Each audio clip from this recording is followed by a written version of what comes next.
कक्षा 10 के पहला अध्याय रासायनिक अभिक्रिया एवं समीकरण। इंग्लिश में बोला जाता है chemical reaction and equations. Chemical reactions and equations जो मेरे विज्ञान है वो टोटल 4 भागों में बांटा गया है। पहला रसायन विज्ञान, दूसरा भौतिक विज्ञान, तीसरा जीव विज्ञान, चौथा पर्यावरण विज्ञान। रासायनिक अभिक्रिया एवं समीकरण रसायन विज्ञान के अंदर आते हैं। तो इस चैप्टर का सबसे पहला क्वेश्चन है कि रासायनिक अभिक्रिया तथा भौतिक अभिक्रिया में अंतर बताएं। तो इसमें जो मेरा एक वर्ड है अभिक्रिया, अभिक्रिया क्या होता है? तो अभिक्रिया क्या होता है उसे देख लेते हैं। ड्राइंग के मतलब किसी फिगर के हिसाब से, फिर किस फिगर से समझाना ज़्यादा अच्छा रहेगा। सबसे पहले ले लेते हैं एक गिलास पानी। क्या है ये मेरा? पानी। दूसरा पदार्थ है जो मेरा नमक। पानी और नमक को यूं जब हम लोग घोलेंगे तो हमें क्या मिलेगी? नमकीन पानी। क्या मिलेगा? नमकीन पानी।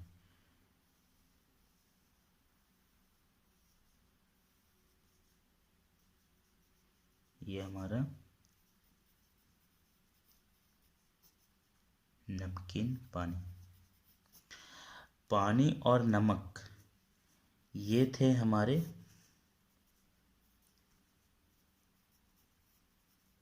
अभिकारक। और जो हमें पानी और नमक को घोलकर जो हमको मिला नमकीन पानी, वो मेरा है उत्पाद। ये हमारा प्रथम अवस्था, दूसरा द्वितीय अवस्था। यहाँ तक क्लियर हुआ कि अभिक्रिया क्या है। अब यहाँ है कि अभिक्रिया 2 भागों में बांटा गया। अभिक्रिया 2 प्रकार की होती है। पहला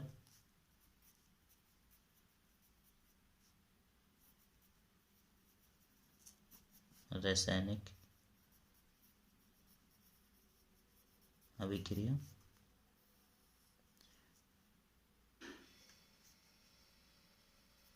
दूसरा भौतिक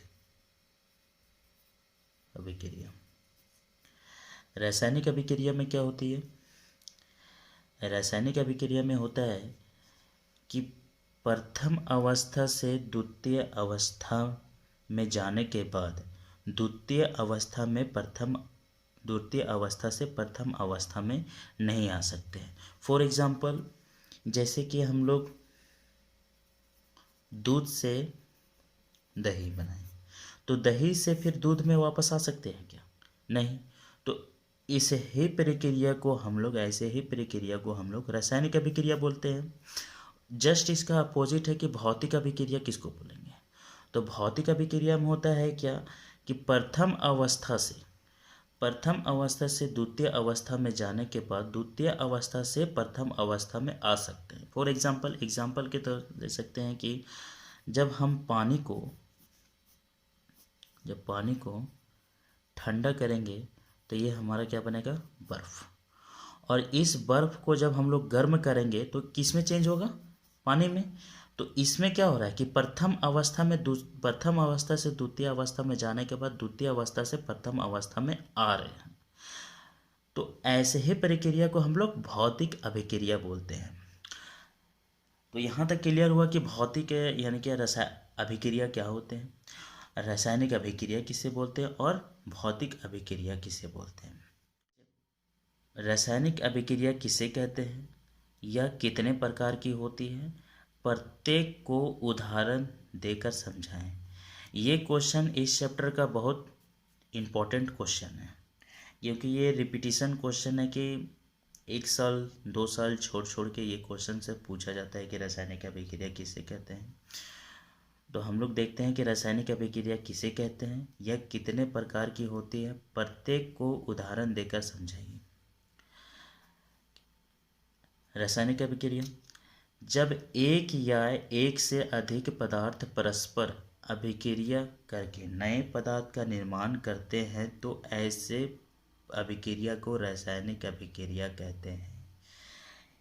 एक या एक से अधिक पदार्थ परस्पर अभिक्रिया करके नए पदार्थ का निर्माण करते हैं, मतलब जो मेरा अभिकारक रहेगा, जो मेरा अभिकारक है वो एक से अधिक हो सकते हैं, लेकिन जो मेरे उत्पाद रहेंगे वो क्या रहेंगे, एक ही रहेंगे। मतलब कि जब एक या एक से अधिक पदार्थ परस्पर अभिक्रिया करके नए पदार्थ का निर्माण करते हैं तो ऐसे अभिक्रिया को रासायनिक अभिक्रिया कहते हैं।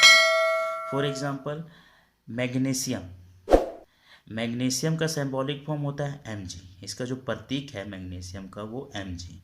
और HCl हाइड्रोक्लोरिक अम्ल, हाइड्रोक्लोरिक अम्ल का प्रतीक है HCl।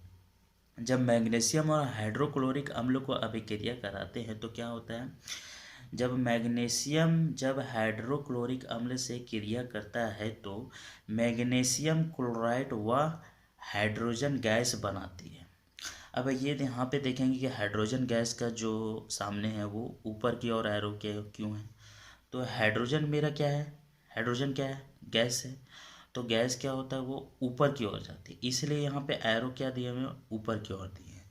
यहाँ तक क्लियर हो कि रासायनिक अभिक्रिया किसे कहते हैं, जब एक या एक से अधिक पदार्थ परस्पर अभिक्रिया करके नए पदार्थ का निर्माण करते हैं तो ऐसे अभिक्रिया को रासायनिक अभिक्रिया कहते हैं।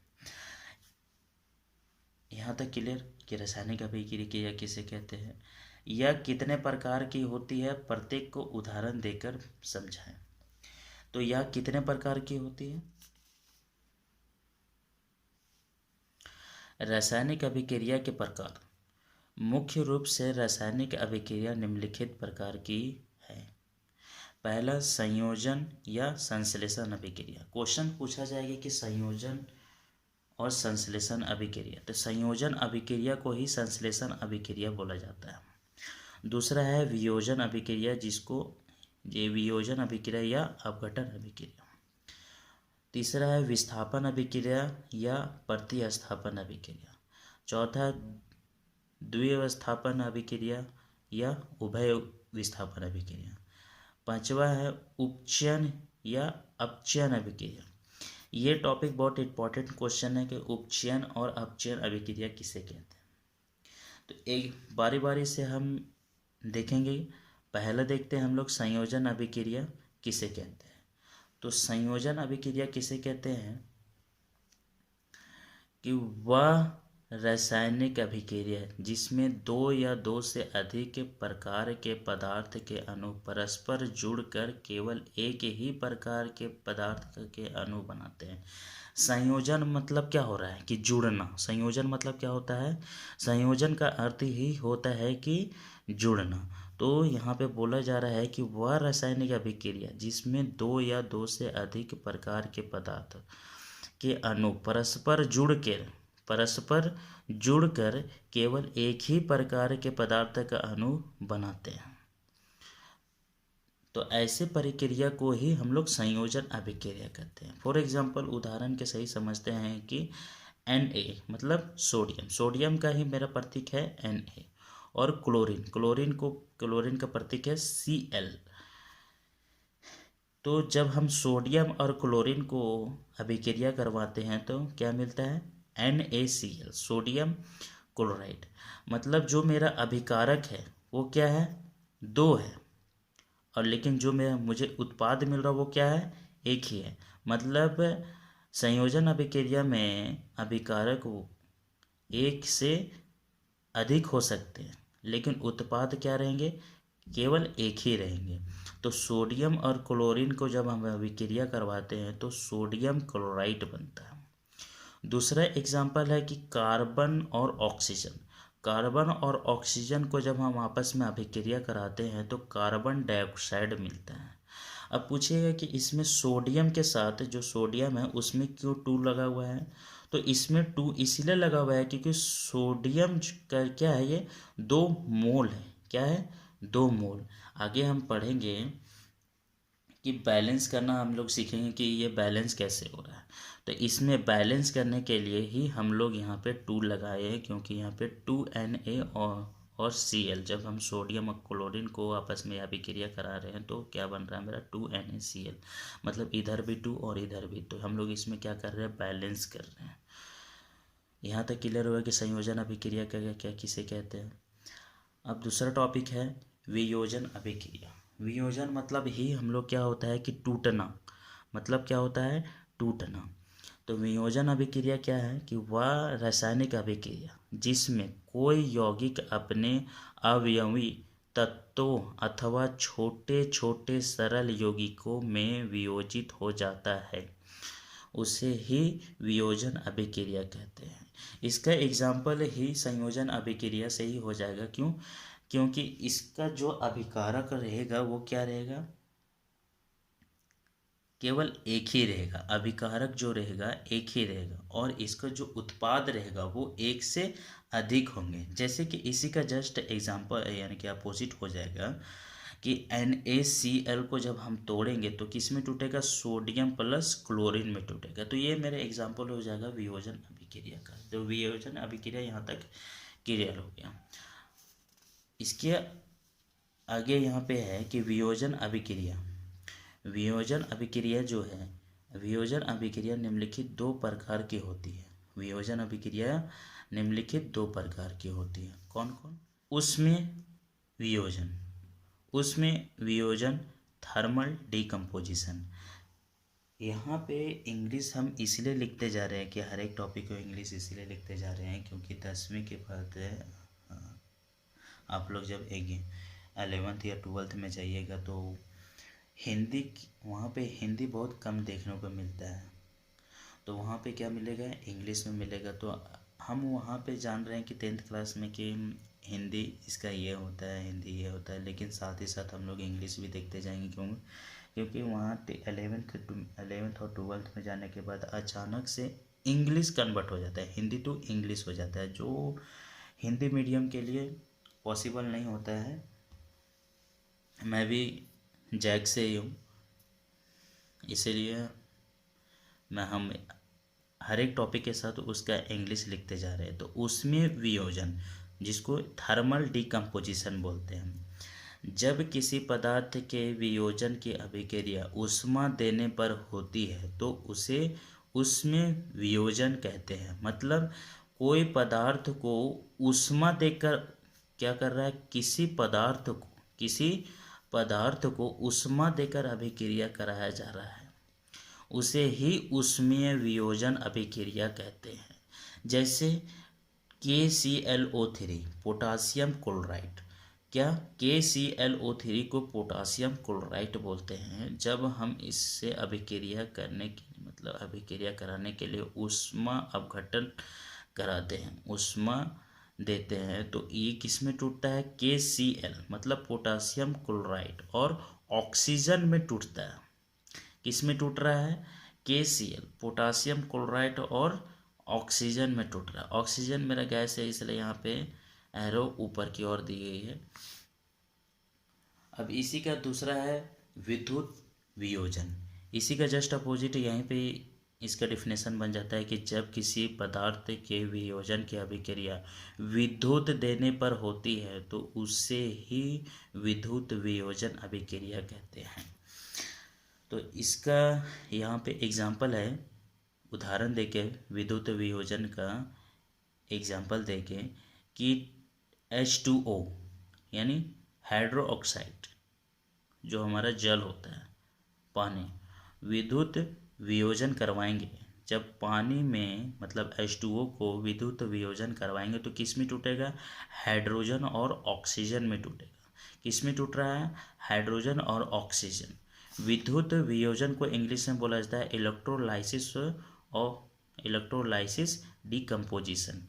जिस रासायनिक अभिक्रिया में यौगिक को विद्युत प्रवाहित करने पर वियोजित होता है उसे विद्युत वियोजन कहते हैं। एग्जाम्पल के साथ देख कर समझ में आ गया होगा। यहाँ तक तो क्लियर हो गया कि विद्युत वियोजन किसे कहते हैं।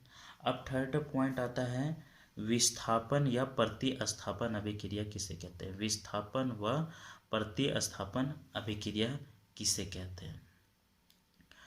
तो विस्थापन अभिक्रिया किसे कहते हैं, तो इसका एग्जाम्पल में आ जाएगा कि विस्थापन अभिक्रिया क्या है कि जब राम और श्याम है, राम और श्याम है, श्याम क्या करेगा, राम को हटाकर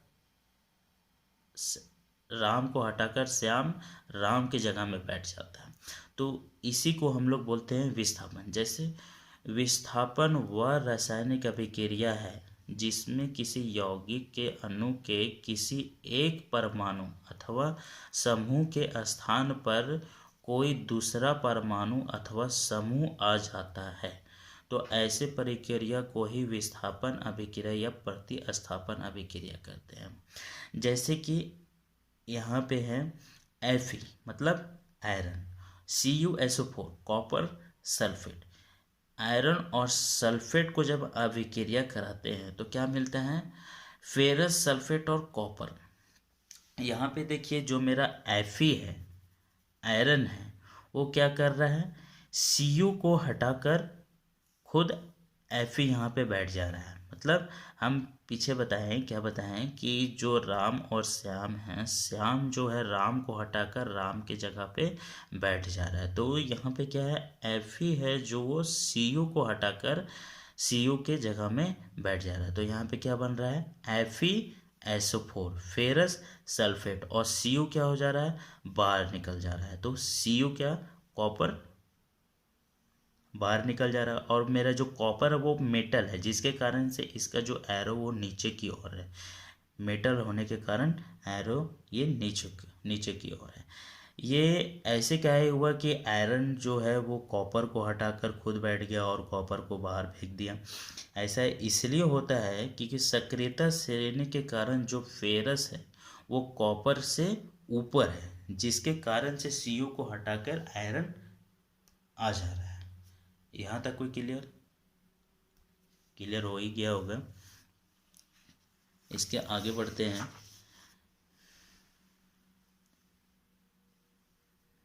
फोर्थ पॉइंट है उभय प्रतिस्थापन या द्विस्थापन अभिक्रिया।